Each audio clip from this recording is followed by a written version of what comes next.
ವಾರದಲ್ಲಿ ನಿಮಗೆ ಏನೋ ಸಬ್ಸ್ಕ್ರೈಬ್ ಮಾಡಿದ್ದೀನಿ. ನಾನು ಬನ್ನಿ ಮೊದಲಿಂದ ನಮ್ಮ ಅಮ್ಮ ಇಷ್ಟ ಐಸ್ ಕ್ರೀಮ್ ಮಾಡಿದ್ದೆ ನೋಡಿ. ಚೆನ್ನಾಗಿದೆಯಾ ಚೆನ್ನಾಗಿಲ್ವಾ? ಚೆನ್ನಾಗಿದೆ.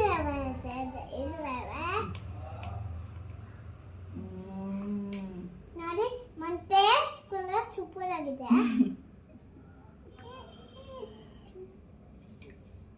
ನೋಡಿ ಸ್ವಲ್ಪ ಕೋಲ್ಡ್ ಆಗಿದೆ, ತಿನ್ಬೇಕು. ನೀವು ನಮಗೆ ಸಬ್ಸ್ಕ್ರೈಬ್ ಮಾಡಿ ನಮ್ಮಲ್ಲಿ ಈ ವಿಡಿಯೋನ ಖಂಡಿತವಾಗಿ ಶೇರ್ ಮಾಡ್ಕೊಳ್ಳಿ. ಬಾಯ್ ಬಾಯ್ ಬಾಯ್ ಬಾಯ್. ನಿಮಗೆ ಸಬ್ಸ್ಕ್ರೈಬ್ ಮಾಡ್ಕೊಂಡು ಚಾನಲ್ ಮಾಡ್ಕೊಳ್ಳಿ.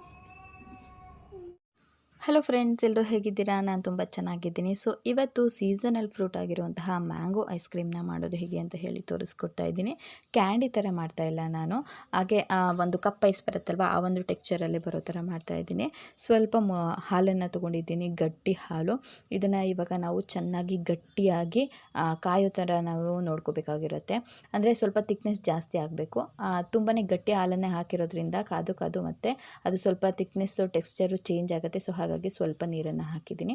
ಇವಾಗ ಇದು ಸ್ವಲ್ಪ ಕನ್ಸಿಸ್ಟೆನ್ಸಿ ಗಟ್ಟಿ ಆಗೋವರೆಗೂ ನಾವು ಕಾಯಿಸ್ಕೊಳ್ಳೋಣ. ಅಷ್ಟರಲ್ಲಿ ನಾನು ಈ ಕಡೆ ಸ್ವಲ್ಪ ಮಾವಿನ ಹಣ್ಣು ಏನಿದೆ ಇದನ್ನೆಲ್ಲ ಪೀಲ್ ಮಾಡಿಕೊಂಡು ಮಿಕ್ಸರ್ ಜಾರನ್ನಲ್ಲಿ ಹಾಕ್ಕೊಂಡು ರೆಡಿ ಮಾಡ್ಕೋತೀನಿ. ಯಾಕಂದರೆ ಇದನ್ನು ಗ್ರೈಂಡ್ ಮಾಡ್ಕೋಬೇಕಲ್ವ.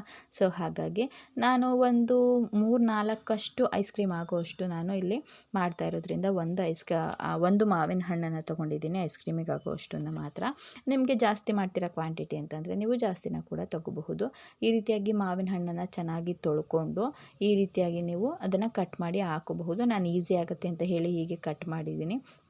ಅದು ಅಲ್ಲದೆ ನೀವು ಮೇಲ್ಗಡೆ ಸಿಪ್ಪೆ ತೆಗೆದು ಹಾಗೆ ಎಲ್ಲ ಸ್ಕ್ವೀಸ್ ಮಾಡಿ ಹಾಕ್ತೇನೆ ಅಂತಂದರೆ ಹಾಗೂ ಕೂಡ ಹಾಕೋಬೋದು. ಯಾಕಂದರೆ ಗ್ರೈಂಡ್ ಮಾಡ್ತೀವಲ್ವ ಅದರಲ್ಲಿ ಯಾವುದೇ ಒಂದು ಹಾಗೆ ಗಟ್ಟಿಯಾಗಿ ಏನು ಉಳ್ಕೊಳ್ಳೋದಿಲ್ಲ, ಎಲ್ಲ ಸ್ಮೂತಿ ಥರ ಆಗೋಗ್ಬಿಡುತ್ತೆ. ಸೊ ಇವಾಗ ನಾನು ಈ ಮಾವಿನ ಹಣ್ಣನ್ನೆಲ್ಲ ತೊಗೋತಾ ಇದ್ದೀನಿ. ಸೀಸನಲ್ ಫ್ರೂಟ್ಸ್ ಏನಿರುತ್ತೆ ಅದನ್ನು ಸೀಸನ್ ಇದ್ದಾಗೇ ತಿನ್ನಬೇಕು. ಈ ಒಂದು ಸೀಸನಲ್ಲಿ ಮಾವಿನ ಹಣ್ಣು, ಹಲಸಿನ ಹಣ್ಣು ಮತ್ತು ಜಾಮೂನ್ ಫ್ರೂಟ್ ಅಂದರೆ ನೇರಳೆ ಹಣ್ಣು ಸೀಸನಲ್ಲಾಗಿ ಸಿಗುವಂತಹ ಒಂದು ಫ್ರೂಟು. ಸೊ ಇದನ್ನು ಕೂಡ ನಾವು ಇವಾಗ ತಿನ್ನಬಹುದಾಗಿರುತ್ತೆ. ಅಂದರೆ ಮ್ಯಾಂಗೋದಲ್ಲಿ ಸ್ವಲ್ಪ ಡಿಫ್ರೆಂಟ್ ರೆಸಿಪಿಗಳನ್ನ ಮಾಡಬಹುದಾಗಿರುತ್ತೆ. ಹಾಗಾಗಿ ನಾನು ಐಸ್ ಕ್ರೀಮ್ನ ಮಾಡ್ತಾಯಿದ್ದೀನಿ. ಇವಾಗ ಸ್ವಲ್ಪ ಕೋಲ್ಡ್ ವೆದರ್ ಇದೆ, ಮಕ್ಕಳು ಹೊರಗಡೆ ತಿನ್ನೋದಕ್ಕೂ ಕೊಟ್ಟರು ಕೂಡ ತುಂಬಾ ಖುಷಿಪಟ್ಟೆ ತಿಂತಾರೆ. ಸೊ ಹಾಗಾಗಿ ನಾನು ಇವಾಗ ಮನೆಯಲ್ಲೇ ಮಾಡಿಕೊಡುವ ಒಂದು ಸಲ ಟ್ರೈ ಮಾಡೋಣ. ಚಿಕ್ಕ ಮಗಳು ಇದ್ದಾಳೆ, ಬೆಳೀತಾ ಅವಳಿಗೂ ಕೂಡ ಸ್ವಲ್ಪ ತಿನ್ನಬೇಕು ಅನ್ನೋ ಕ್ರೇವಿಂಗ್ಸ್ ಇರುತ್ತಲ್ವ, ಹಾಗಾಗಿ ಮನೆಯಲ್ಲೇ ಮಾಡಿದ್ರೆ ಚೆನ್ನಾಗಿರುತ್ತೆ ಅಂತ ಹೇಳಿ ನೋಡ್ತಾ ಇರ್ಬೋದು. ಹಾಲು ಇವಾಗ ಕಾಯ್ದು ಗಟ್ಟಿಯಾಗಿ ಬರ್ತಾ ಇದೆ, ನೋಡ್ತಾ ಇರ್ಬೋದು. ಸೊ ಇವಾಗ ಇದು ಇನ್ನು ಸ್ವಲ್ಪ ಕಾಯಲಿ, ಅಷ್ಟರಲ್ಲಿ ನಾನು ಇದನ್ನು ತೆಗೆದು ಇಟ್ಕೊಂಡ್ಬಿಡ್ತೀನಿ. ಈ ಕಡೆ ಮಾವಿನ ಹಣ್ಣನ್ನು ಕೂಡ ಫುಲ್ ಎಲ್ಲ ತೆಗೆದಿಟ್ಟಿದ್ದೀನಿ. ಇದಕ್ಕೆ ಒಂದು 3 ಸ್ಪೂನ್ ಆಗೋಷ್ಟು ಶುಗರ್ನ ಯೂಸ್ ಮಾಡ್ತಾ ಇದ್ದೀನಿ. ಇದನ್ನು ಹಾಲು ಒಳಗಡೆ ಹಾಕಿ ಕಾಯಿಸ್ಕೊಂಡ್ಬಿಡೋಣ. ಹಾಗೆ ಸ್ವಲ್ಪ ಹನಿನ ಕೂಡ ಸೇರಿಸ್ಕೊಳ್ಳೋಣ, ಸ್ವೀಟ್ನೆಸ್ ಇರುತ್ತೆ. ಹಾಲು ಇವಾಗ ಕಾಯ್ತಾ ಇದೆ ಅಲ್ವಾ, ಇದಕ್ಕೆ ನಾವು ಕಸ್ಟರ್ಡ್ ಪೌಡರ್ ಏನಿದೆ ಅದನ್ನು ಸ್ವಲ್ಪ ಮಿಕ್ಸ್ ಮಾಡ್ಕೋಬೇಕು. ಆವಾಗ ಸ್ವಲ್ಪ ಕ್ರೀಮಿ ಟೆಕ್ಸ್ಚರ್ ಬರುತ್ತೆ, ಕನ್ಸಿಸ್ಟೆನ್ಸಿ ಕೂಡ ಸ್ವಲ್ಪ ತಿಕ್ ಅನಿಸುತ್ತೆ. ಹಾಗಾಗಿ ಇವಾಗ ನಾನು ಶುಗರ್ನ ಹಾಕಿ ಇನ್ನು ಸ್ವಲ್ಪ ಹೊತ್ತು ಕಾಯೋದಕ್ಕೆ ಅಂತ ಹೇಳಿ ಬಿಡ್ತೀನಿ.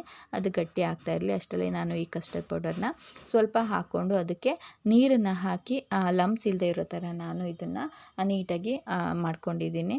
ಒಂದು ಸ್ವಲ್ಪ ನಿಮ್ಗೆ ಎಷ್ಟು ಬೇಕೋ ಅಷ್ಟನ್ನು ನೀರು ಹಾಕಿ, ಲಮ್ಸ್ ಇರಬಾರ್ದು ಆ ರೀತಿಯಾಗಿ ಹಾಕಿ. ಹಾಲನ್ನು ಊರಿನಲ್ಲೇ ಇಟ್ಟಾಗೇ ಇದನ್ನು ಹಾಕೋದಕ್ಕೆ ಹೋಗಬೇಡಿ, ಯಾಕಂದರೆ ಇದು ಸ್ವಲ್ಪ ಗಂಟಾಗ್ಬಿಡುತ್ತೆ ಅದರೊಳಗಡೆ ಹಾಕಿದಾಗ. ಹಾಗಾಗಿ ನಾವು ಏನು ಕಾಯಿಸಿರ್ತೀವಿ, ಬೇಯಿಸಿರ್ತೀವಿ ಆ ಒಂದು ಪದಾರ್ಥಕ್ಕೆ ಸ್ಟವ್ ಆಫ್ ಮಾಡಿ ಆಮೇಲೆ ಇದನ್ನು ಹಾಕಿ ಚೆನ್ನಾಗಿ ಮಿಕ್ಸ್ ಮಾಡಿ ಆ ನಂತರ ಒಂದು ಸ್ಟವ್ ಆನ್ ಮಾಡಿ ಸ್ವಲ್ಪ ಹೊತ್ತು ಬೇಯಿಸಿದ್ರೆ ಇದು ಚೆನ್ನಾಗಿ ಅನಿಸುತ್ತೆ. ಇವಾಗ ಇದನ್ನು ಕೂಡ ಲಮ್ಸ್ ಇಲ್ಲದೆ ಇರೋ ಥರ ನಾನು ಮಿಕ್ಸ್ ಮಾಡ್ಕೊಂಡಿದ್ದೀನಿ. ಇವಾಗ ಇದನ್ನು ಹಾಲಲ್ಲಿ ಹಾಕೋಣ. ಹಾಕಿದ ತಕ್ಷಣ ಇದು ಟೆಕ್ಸ್ಚರು ಮತ್ತು ಕಲರ್ ಎರಡೂ ಕೂಡ ಮ್ಯಾಂಗೋ ಕಲರೇ ಚೇಂಜ್ ಆಗೋಗ್ಬಿಡುತ್ತೆ, ತುಂಬಾ ಚೆನ್ನಾಗಿರುತ್ತೆ.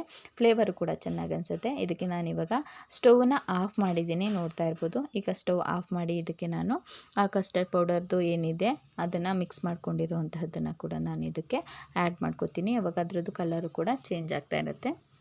ಕಸ್ಟರ್ಡ್ ಪೌಡರ್ ಇಲ್ಲ ಅಂತಂದರೆ ನೀವು ಸ್ಕಿಪ್ ಮಾಡಬಹುದು.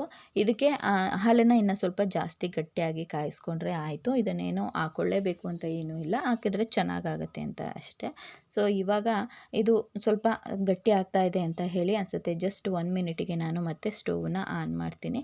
ಆನ್ ಮಾಡಿ ಒಂದು 2-3 ಸ್ವಲ್ಪ ಈ ರೀತಿಯಾಗಿ ಸ್ಪೂನಲ್ಲಿ ತಿರುಗಿಸ್ತಾ ಬಂದರೆ ಸಾಕು. ಇದು ಕನ್ಸಿಸ್ಟೆನ್ಸಿ ನಿಮಗೆ ಗೊತ್ತಾಗೋಗ್ಬಿಡುತ್ತೆ, ನೋಡ್ತಾ ಇದ್ದೀರಲ್ವಾ. ಸೊ ಇವಾಗ ಇದು ಗಟ್ಟಿಯಾಗಿ ಆಗಿದೆ, ನೋಡ್ತಾ ಇರ್ಬೋದು. ಜಸ್ಟ್ 1 ಮಿನಿಟಿಗೆ ಎಲ್ಲ ಎಷ್ಟು ಗಟ್ಟಿ ಆಗ್ತಾ ಬರುತ್ತೆ ಅಂತ ಹೇಳಿ. ಇವಾಗ ನೋಡ್ತಾ ಇರ್ಬೋದು ಗಟ್ಟಿಗೆ ಆಗಿದೆ. ಇವಾಗ ನಾನು ಇದನ್ನು ಸ್ಟವನ್ನು ಮತ್ತೆ ಆಫ್ ಮಾಡಿ ಸ್ವಲ್ಪ ಆರ್ಕೊಳ್ಳೋದಕ್ಕೆ ಅಂತ ಹೇಳಿ ಬಿಡ್ತೀನಿ. ಇದನ್ನು ಕೂಡ ನಾವು ಮಿಕ್ಸರ್ ಜಾರ್ನಲ್ಲಿ ಹಾಕಿ ರುಬ್ಕೋಬೇಕಾಗತ್ತೆ.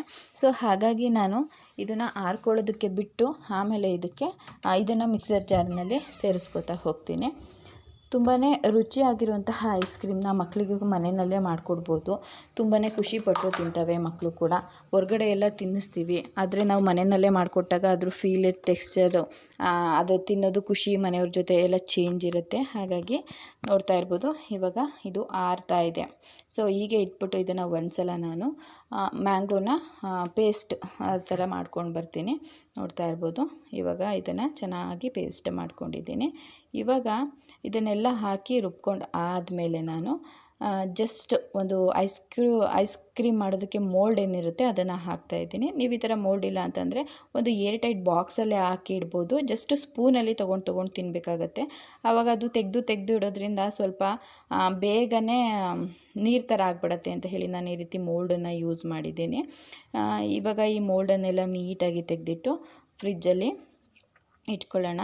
ನೋಡ್ತಾ ಇರ್ಬೋದು ಜಸ್ಟ್ ಇದಕ್ಕೆ ಒಂದು 6 ಆಗೋಷ್ಟು ಐಸ್ ಕ್ರೀಮ್ ಆಗಿದೆ ಅಷ್ಟೇ.